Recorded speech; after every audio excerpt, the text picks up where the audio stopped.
Hello friends, जय श्री राम सभी को। तो दोस्तों आज मैं इस वीडियो के माध्यम से जो शादीशुदा औरतें हैं उनके विरुद्ध उनके अगेंस्ट जो अपराध होते हैं उसके विषय में चर्चा करने जा रही हूँ कि बीएनएस में जो ये कानून बनाया गया है इसमें उनके जो विरुद्ध अपराध होते हैं उसके लिए क्या प्रावधान बनाए गए हैं, क्या क्या दंड उसमें शामिल है। तो दोस्तों इसमें सेक्शन 80 से लेके और सेक्शन 87 जो है वो महिलाओं के विरुद्ध अपराधों के विषय में बनाई गई है। इसमें दंड का प्रावधान है।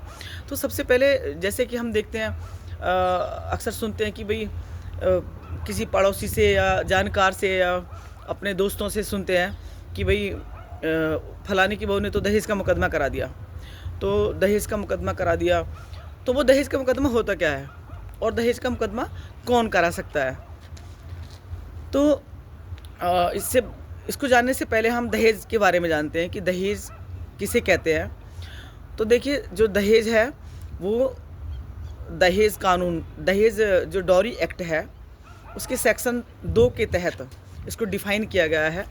जिसके अंतर्गत दो पक्ष जिनमें शादी होती है, वर पक्ष और वधू पक्ष में जो लेन देन होता है या शादी के समय या शादी से पहले या शादी के बाद में एक पक्ष द्वारा दूसरे पक्ष से जब किसी सामान की या किसी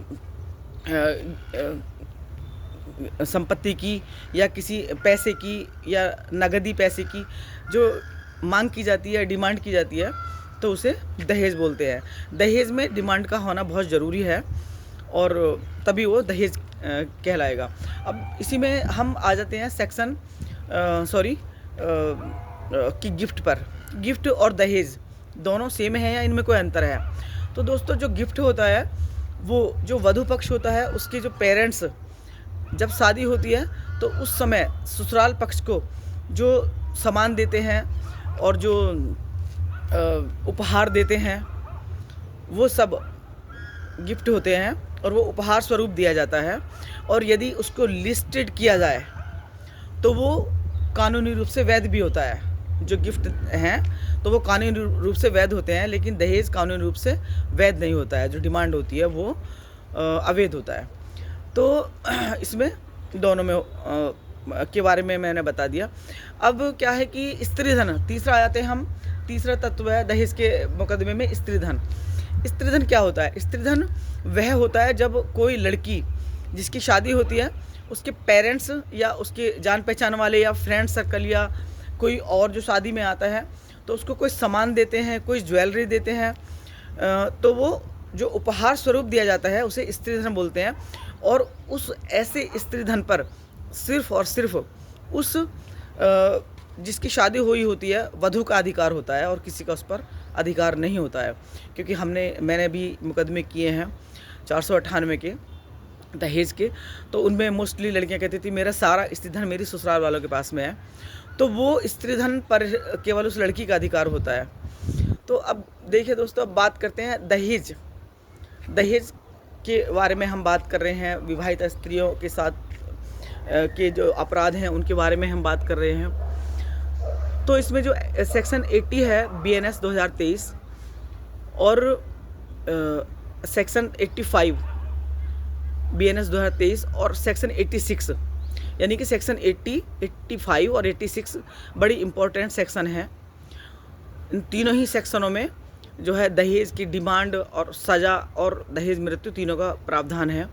जैसे सबसे पहले आते हैं हम सेक्शन 85 पर। सेक्शन 85 में है कि किसी विवाहित स्त्री से उसका हस्बैंड या उसके रिलेटिव्स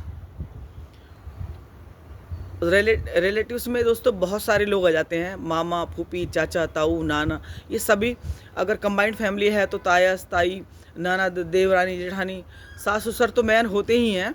इनके अलावा जो और भी लोग होते हैं वो रिलेटिव्स में आ जाते हैं। तो ये सब आ जाते हैं। तो इनके द्वारा अगर किसी विवाहिता स्त्री से दहेज की डिमांड की जाती है या दहेज की डिमांड करते हुए उसे टॉर्चर किया जाता है, उसको तानाकशी की जाती है, उसको हरेस किया जाता है, जिससे वो मेंटली टॉर्चर होती है और मानसिक प्रताड़ना झेलती है, तो उसके लिए सज़ा का प्रावधान है, जिसमें 3 साल तक की सज़ा और जुर्माने दोनों से दंडित किया जाएगा। अब आते हैं सेक्शन 86 पर। 86 सेक्शन में क्या है दोस्तों कि वो जो विवाहिता स्त्री है उस पर दहेज की मांग करते हुए जो क्रूरता की जाती है, उसको परेशान किया जाता है, उसका दायरा बहुत ज़्यादा बढ़ा दिया है। तो उसमें क्या है कि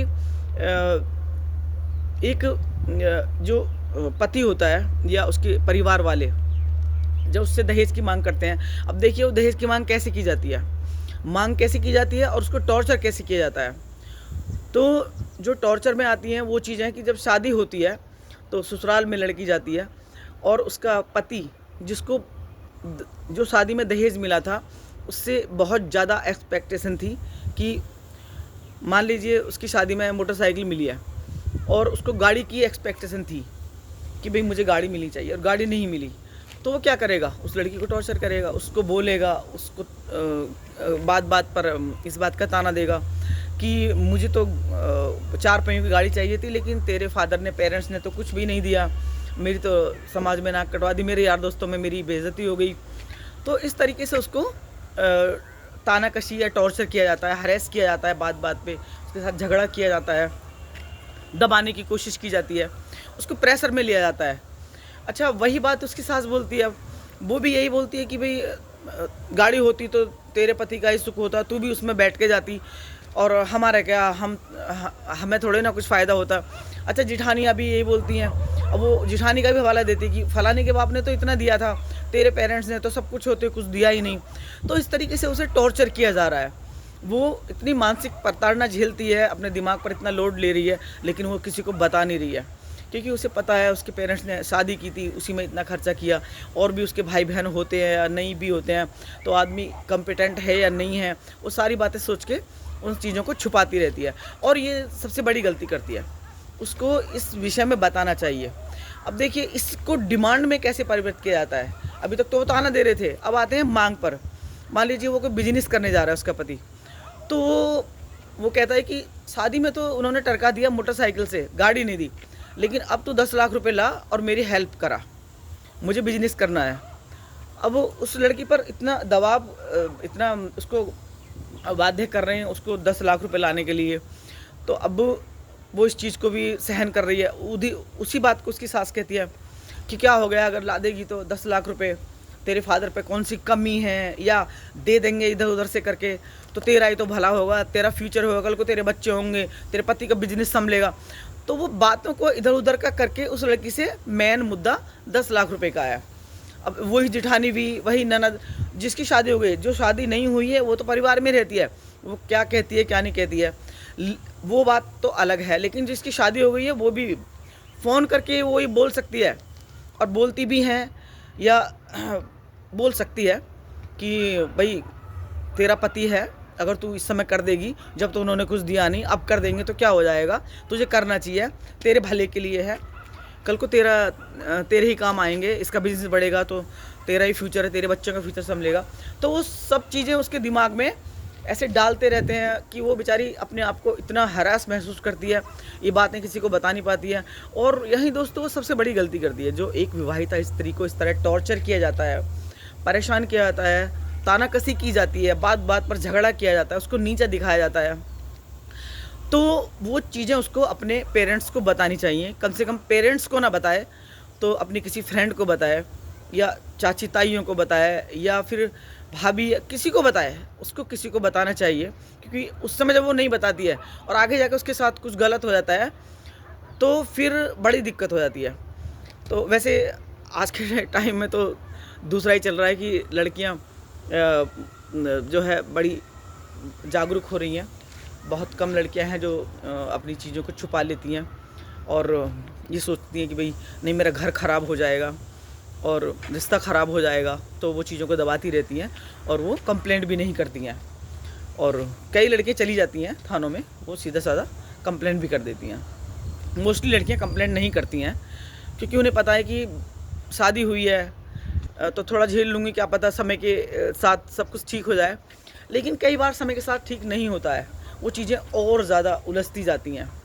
जब उलझ जाती हैं तो वो बड़ी बिगड़ जाती हैं और फिर कोई रास्ता रह नहीं जाता है, तो ऐसे में अगर वो शिकायत करती है तो उसके पास कोई सबूत नहीं होता है दोस्तों। तो जब शिकायत करती है तो 85 सेक्शन के तहत उनको अगर सबूत साबित हो जाता है तो उनको दंडित किया जा सकता है 3 साल की सज़ा और विद जुर्माना दोनों से। तो अब आते हैं सेक्शन 80 पर। सेक्शन 80 क्योंकि उससे दहेज मांगा गया था, उसे टॉर्चर किया गया था, तो अब यहाँ आते हैं दहेज मृत्यु, जो सेक्शन 80 जो दहेज मृत्यु के जिसमें आती है और उसमें दहेज मृत्यु के लिए प्रावधान है। अब दहेज मृत्यु क्या है कि जब कोई स्त्री शादीशुदा स्त्री शादी के 7 सालों के बीच किसी असामान्य परिस्थितियों में या किन्हीं असामान्य परिस्थितियों में उसकी मृत्यु हो जाती है। अब असामान्य परिस्थिति क्या होती हैं, जैसे बाई बर्न, जलने से, या बॉडीली इंजर्ड, उसकी बॉडी पर चोट के निशान होते हैं। तो इस तरीके से उसकी जब मृत्यु होती है तो वो असामान्य परिस्थितियाँ होती हैं। तो अब देखिए जो जलना है उसको उसका भी एक विस्तार रूप है, जो उसको जैसे सिलेंडर फटने से हमने कई बार मुकदमे देखे हैं, सुना भी था। तो अब से बड़े साल पहले मैं कई बार मैंने सुना था कि भाई फलाने की तो बहू जल गई, सिलेंडर फट गया, या किचन में गैस लीक कर गई, या फिर स्टोव फट गया, या उसने केरोसिन ऑयल अपने ऊपर डाल लिया, या उसको केरोसिन ऑयल उसके ससुराल वालों ने डाल दिया। तो ये चीज़ें हमने सुनी थी और इनको देखा भी था। तो ये जो जलने से है, मान लीजिए उसने खुद नहीं डाल लिया, तो क्यों डाला उसने? वो सामान्य परिस्थितियों में थोड़ा ना डाला उसने भी जो परिस्थिति वो बड़ी अच्छा अलग थी, उसको लगातार टॉर्चर किया जा रहा था। तो उसने किसी को बताने से अच्छा कि भाई बताऊंगी तो मेरे मम्मी पापा ही परेशान होंगे, तो वो खुद को मारने की कोशिश करती है। तो उसके लिए जिम्मेदार कौन है? उसके लिए जिम्मेदार भी उसके पति और उसके ससुराल वाले हैं जिन्होंने उसको टॉर्चर किया था। अब यदि वो खुद नहीं डालती है तो कई बार ससुराल वाले भी ऐसा कर देते हैं, कई केसों में ऐसा हुआ है। अब एक बहुत सारे तो डिसीजन हमारे ऑनरेबल सुप्रीम कोर्ट की तरफ से आ रखे हैं, जैसे सरोजनी बनाम स्टेट ऑफ मध्य प्रदेश 2018 का एक केस है। उसमें एक विवाहिता स्त्री की लाश स्टोर रूम में पाई गई जली हुई अवस्था में, लेकिन जो है वो परिस्थितियाँ असामान्य थी, तो उनमें उनको सज़ा मिली। और भी बहुत सारे केसेस हैं, जैसे हरवंश बनाम स्टेट ऑफ हरियाणा। तो इस तरीके से जो उनको आरोपियों को सज़ा मिल चुकी है, और ये कोई ज़रूरी नहीं है कि वो लड़की करेगी, उसके साथ किया भी जा सकता है। तो ये तो हो गया जलने से। अब देखिए बॉडीली इंजर्ड, उसकी बॉडी पर दूसरा है कि बॉडी पर चोट के निशान है, बॉडी उसके साथ मारपीट की जाती है, छोटी छोटी बातों पर उसको परेशान किया जाता है, मारपीट किया, उसको किसी को बताती नहीं है। कई बार ज़्यादा भी मारा पीटा जाता है, लेकिन वो किसी डॉक्टर के पास नहीं जाती है, क्योंकि उसके दिमाग में ये रहता है कि अगर मैं जाऊंगी वहाँ तो फिर कहीं मेरा रिश्ता ना ख़राब हो जाए, शादी किए माँ बाप परेशान होंगे, वो उनको भी नहीं परेशान करना चाहती है। तो वो खुद ही सब कुछ सहती रहती है। और जैसे अब बॉडीली इंजर्ड क्या, उसको मारपीट भी किया सकती है, उसके साथ में उसको जीने से धक्का दिया जा सकता है, छत से धक्का दिया जा सकता है, या वो खुद ही गिर जाएगी, या वो खुद ही अपने छलांग लगाने की कर अपने आप को ख़त्म करने की कोशिश करेगी। तो ये होते हैं चोट के निशान, यानी बॉडीली इंजर्ड, जो जिस पर चोट के निशान होते हैं जिससे उसकी मृत्यु हो सकती है। अब तीसरी असामान्य परिस्थितियों में क्या होगा कि कई बार देखा गया कि भाई उसको फांसी पे लटका दिया, और लेकिन जो उसके फांसी पर लटकाने के जो साइन होते हैं, जो जिसे बोलते हैं कि भाई इस तरीके से भाई जीव आँखें निकलना है, जो भी है, कई चीज़ें होती हैं, वो नहीं है, और उसकी बॉडी पर चोट के निशान हैं शरीर पे। तो ऐसा भी हो सकता है कि उसको मारकर लटका दिया जाए। तो ये होती हैं असामान्य परिस्थितियाँ।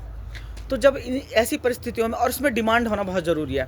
अब जिसको सेक्शन 86 के तहत जो उसके साथ क्रूरता हुई है, और उसने अगर इसके बारे में किसी को बताया है, तो वो आदमी आकर यहाँ पर एविडेंस के लिए एक मुख्य गवाह होगा कि भाई उसके साथ ऐसा होता था और उसने हमें ये बताया था।